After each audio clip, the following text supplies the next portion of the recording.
Hey, what's up everybody? I'm back here with another Escape from Tarkov video. Today we're going to be taking a look at the Bitcoin farm and how to profit off it. Is it really worth it? What are the best steps to take into getting the Bitcoin farm? And how much are we really making off the Bitcoin farm? Now, before I get into the rest of this video, I just want to remind you guys that I have made a video on this in the past. That was for the last wipe, and the Bitcoins were worth around 250 to 300k at the time. The Bitcoin price has ever since then shot up by a lot, and obviously the wipe has occurred and the different items cost different amounts of money. So we'll be going over all of that in this video. Before I get into the video though, just want to remind you guys that I do stream on Twitch almost daily. Link will be in the description down below.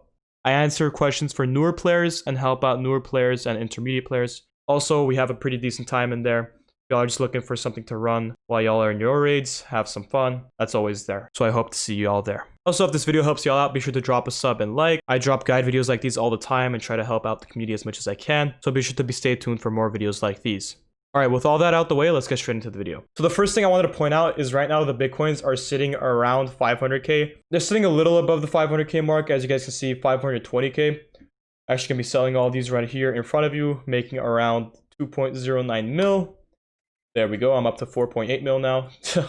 I got those Bitcoins from a few quests from mechanics, so I just sold those right there. So let's talk about in the hideout and how to get the Bitcoin farm. So before we get the Bitcoin farm, we need Intel Center level 2. And the important thing to remember about Intel 7.2 is you're going to need med station level 3, nutrition unit level 3, and I believe vents level 3 as well. And that's important to remember because car batteries are needed for vents level 3 and they're 250k a piece.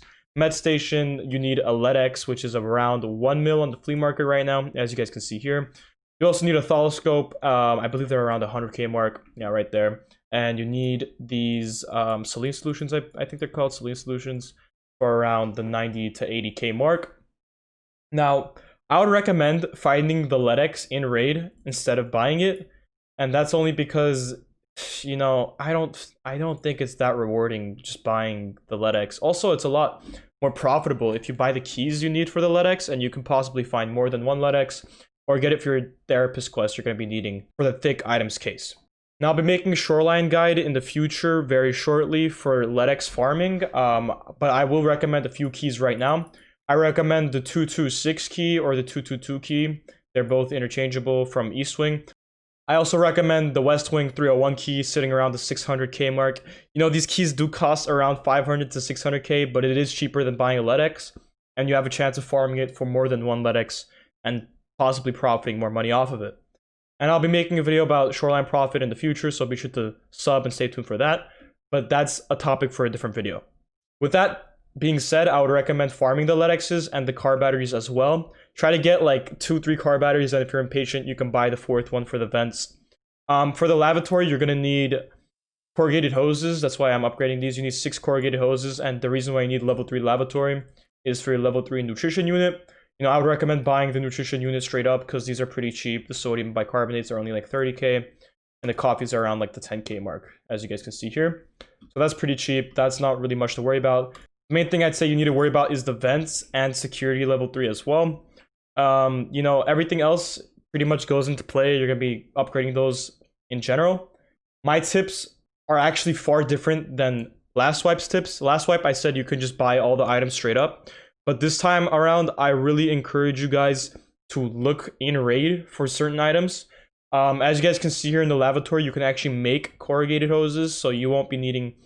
You know, you won't be needing to find those in raid as much. It is nice to find them in raid because you can save some money there. If you do have the duct tape wires and silicone tube already though, you could save money on that and just make the corrugated hoses from there. But the Ledx's are basically the main point. That one Ledx you're going to probably want to find in raid. With all that being said, let's talk about how much money we can make off the Bitcoins. So here is a chart up on screen about how many Bitcoins we can make per hour according to our graphics cards. It's important to remember that Bitcoin farm level 1 only holds 10 graphics cards, level 2 holds 25, and level 3 holds 50 graphics cards. It's also important to remember that you're going to need those graphics cards in the first place before, you know, making the Bitcoin farm. So I would highly recommend before you even upgrade Bitcoin farm level 1, you have around 5 to 6 graphics cards waiting to be inside of the Bitcoin farm already. And if you're upgrading from, you know, Bitcoin farm level 1 to level 2, I would recommend you have 3 graphics cards already waiting with a 10 out of 10 in stock. Now, the reason for that is because just efficiency, you're going to be wanting to make the most money off of your time. You know, it could be smart to just upgrade it, thinking like, well, I'm gonna upgrade the Bitcoin farm anyway, so you can just upgrade it from 1 to level 2 as quick as you possibly can. But if we're thinking about making money and not being broke and having some rubles for you know, your raids, then it will be probably the best course of action to just wait off on it a little bit. Now you guys might be saying to yourselves, you know, I don't have my Bitcoin farm. What do I know about Bitcoin farms? Well, last wipe I had my Bitcoin farm and hideout maxed out, and I finished off with like 46 to 50 mil. Not a lot, but the Bitcoin farm definitely did help me get to that 50 mil mark. And trust me, guys, you guys are gonna be wanting this 500k every Bitcoin.